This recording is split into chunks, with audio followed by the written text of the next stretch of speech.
दोस्तों, राजस्थान वेदर पर आप सभी भाइयों का स्वागत है। मेरा नाम है अरविंद धामा। देखें दोस्तों, राजस्थान के कई भागों पर अब बारिश होने की संभावनाएं बन रही हैं और बढ़ती हुई गर्मी से राहत मिलने के भी कई भागों पर आसार है। यानी कि राजस्थान के भागों पर जो तापमान है वे 2-3 डिग्री कम हो जाएंगे। यानी कि जो लू चल रही थी उससे राहत मिलने की संभावनाएं राजस्थान के भागों पर नजर आ रही है। क्योंकि दोस्तों, पहाड़ी राज्यों पर तो पश्चिमी विक्षोभ आ रहा है और एक सर्कुलेशन उत्तरी पश्चिमी राजस्थान के भागों पर बना हुआ है, जिसकी वजह से जो अरब सागर का मॉइस्चर है वो कुछ तो दोस्तों वो ऊपर की तरफ पहुंच रहा है और उसमें से कुछ मॉइस्चर राजस्थान के भागों पर आ रहा है। आपने देखा होगा कि राजस्थान के कई भागों पर हवाओं की रफ्तार कुछ तेज चल रही है, वो इसी वजह से चल रही है। और उमस भी राजस्थान के भागों पर इस समय हो रही है, वो इसी वजह से हो रही है क्योंकि ये अरब सागर की हवाएं हैं। दोस्तों, अरब सागर की हवाओं में मॉइस्चर है, ये समुद्र से आ रही हैं और मॉइस्चर होने की वजह से हवाओं में जब नमी होगी, नमी होने की वजह से बादल बनेंगे और बादल बनने की वजह से ही बारिश होने की संभावना राजस्थान के भागों पर बनेगी। तापमान जो है कुछ कम है, कल के मुकाबले आज थोड़े घटे हैं, 1 डिग्री के आसपास कम हुए हैं। लेकिन जो गर्मी उमस जो हो रही है राजस्थान के भागों पर वो फील जो करा रही है वो लगभग 50 डिग्री के आसपास ही तापमान को फील करा रही है कि गर्मी काफ़ी है। लेकिन ऐसा नहीं है, तापमान कुछ थोड़े से कम हुए हैं। कल तक और अधिक कम होने की संभावना है। कल तक कई भागों पर बारिश होने की भी संभावना है, 1 जून तक जो है वो हमें नज़र आ रही है। आइए इस वीडियो में हम देखते हैं कि आने वाली दोस्तों यहाँ पर 1 जून में राजस्थान के किन किन भागों पर बारिश होने की संभावनाएं हमें नज़र आ रही है।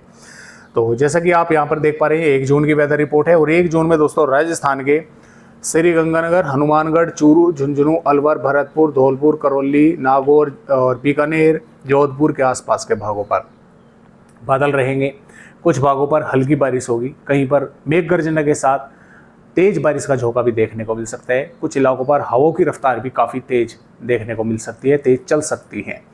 और बारिश की संभावनाएं हालांकि कम भागों पर है। ऐसा नहीं है कि यानी कि हम एक तरह से बोल सकते हैं कि ये जो बारिश है पेची रेन होगी। यानी कि पेची रेन यानी कि देखिए, जिला तो काफ़ी बड़ा होता है दोस्तों, तो जिले के कुछ भागों पर जो है बारिश होगी, पूरे जिले पर नहीं होगी। ऐसा नहीं है कि श्रीगंगानगर, हनुमानगढ़ है, चूरू, झुंझुनू, इन पर सभी जितने भी बड़े एरिया में क्षेत्रफल में जिले हैं पूरे के पूरे जिले पर बारिश होगी, ऐसा नहीं होगा। कुछ भागों पर बारिश होगी क्योंकि पेची रेन होगी बहुत, क्योंकि मौसमी सिस्टम में इतना यानी कि स्ट्रॉन्ग नहीं है।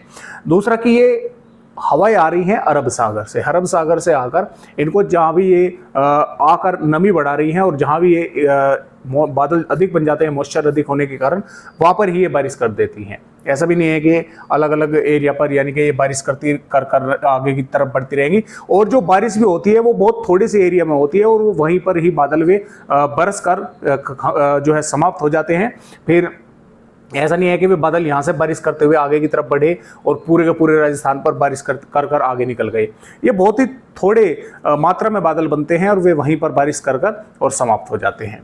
तो इस तरह से राजस्थान के भागों पर बारिश होगी। और जो जालोर, भीलवाड़ा, कोटा, बूंदी, बारा, उदयपुर, डूंगरपुर है, यहाँ पर बारिश की संभावना थोड़ी कम रहेगी, लेकिन यहाँ पर भी हो सकती है क्योंकि जो हवाएं आ रही हैं अरब सागर से भी यहाँ पर भी पहुँच रही हैं। तो इस तरह से राजस्थान के भागों पर बारिश होने की संभावना है। 2 जून में भी राजस्थान के उत्तरी पूर्वी भागों पर चूरू, अलवर, भरतपुर, जालोर के आसपास के भागों पर बारिश होने की संभावना है। श्रीगंगानगर, बीकानेर के भागों पर भी बारिश देखने को मिल सकती है। भरतपुर, धौलपुर, करौली के भागों पर भी बारिश होगी। पश्चिमी भागों पर हालांकि संभावनाएं काफ़ी कम बनी रहेंगी। 3 जून में भी उत्तरी पूर्वी राजस्थान के कुछ भागों पर बारिश होने के आसार बनेंगे। 4 जून में संभावनाएं काफ़ी कम रहेंगी बारिश की, लेकिन कुछ भागों पर बादलों की आवाजाही जब भी लगी रहेगी। और यहाँ पर 6 जून में 5 जून में राजस्थान का मौसम साफ रहेगा। 6 जून में भी राजस्थान का मौसम साफ रहेगा। 7 जून में भी मौसम साफ रहेगा। 8 जून में भी वैसे फिर मौसम साफ रहेगा। 9 जून में भी साफ रहेगा। तो इस तरह से फिर मौसम राजस्थान का साफ रहेगा। ये 2-3 दिन हम बोल सकते हैं कि 4-5 जून तक कुछ ना कुछ थोड़ी बहुत वेदर एक्टिविटी राजस्थान के भागों पर होती रहेगी, जिसके कारण राजस्थान पर लू की चपेट में जो कई जिले आए हुए थे, रेड अलर्ट हुआ होता, उससे छुटकारा मिला रहेगा। और आपको बता दें कि मानसून भी केरल पर यानी कि थोड़ा आगे तो आज बढ़ा है, लेकिन केरल पर नहीं बढ़ा है। लेकिन मैं थोड़ा सा आपको दिखाने की कोशिश करता हूँ तो आपको अच्छे से समझ में आ जाएगा। तो जैसा कि आप यहाँ पर देख पा रहे हैं, ये देखिए, यानी कि 31 मई मानसून ये वहाँ का वहीं है, पश्चिमी भागों पर, केरल पर है, लेकिन जो आगे ये बढ़ा है दोस्तों, ये बढ़ा है यहाँ पर। कल ये यहाँ पर था, यानी कि भारत के पूर्वोत्तर राज्य अरुणाचल प्रदेश, असम, मेघालय, नागालैंड, मणिपुर, मिजोरम, त्रिपुरा पर, लेकिन आज ये आगे बढ़कर सिक्किम के भागों पर पहुँच गए हैं, यानी कि ये इतना यहाँ पर आगे बढ़ा है। तो ये थोड़ा सा आज आगे बढ़ा है और उम्मीद ये है कि अब जल्द ही ये कर्नाटक, केरल तक जो है मानसून जो है पहुँचेगा। तो इसके बारे में आप सभी को हम अपडेट देते रहेंगे। फिलहाल आज की इस वीडियो में बस इतनी जानकारी। एक नए अपडेट के साथ फिर मिलेंगे, तब तक के लिए सभी दोस्तों को नमस्कार।